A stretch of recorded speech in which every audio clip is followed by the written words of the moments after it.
Siz bilirsiniz ki, bütün qapılar bağlı olsa da, belə kilitlənsə də, Allah sizə açar.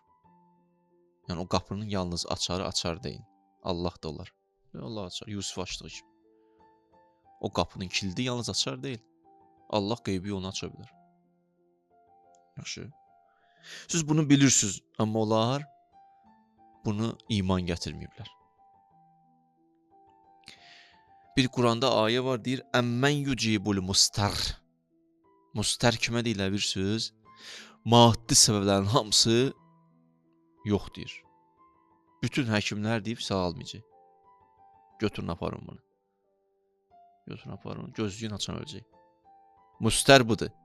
Təbii səbəblərlə qapı açılmaz. O Quran ayəsi deyir, əmmən yucibul mustarra izə da'ahu və yakşifus-su.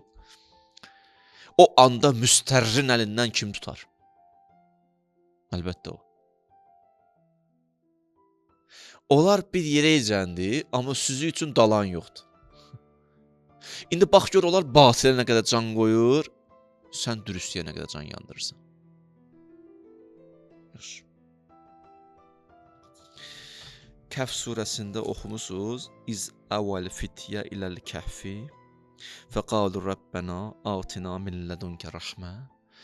O 7 nəfər ki, ordu düşüb bulanın dalıcan, təsəvvür edirsiniz, gəliblər, giriblər mağaraya. Yəni, mağarada elə bir yerdir ki, nə o tərəfə çıxış, düşmən bu tərəfdən, yeməyin yox, qurt-quş gəlib səni yiyər. Yəni, maddi səbəblərin hamısı bağlıdır. Amma həmən anda bunlar nə deyirlər? Fəqalu Rabbənə atina min lədunkə rəhmə. İstəsən həll olar. Həll elədik. Həll elədik.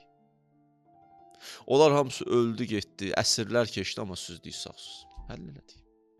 Onlar itdi, batdı, amma siz sağsınız.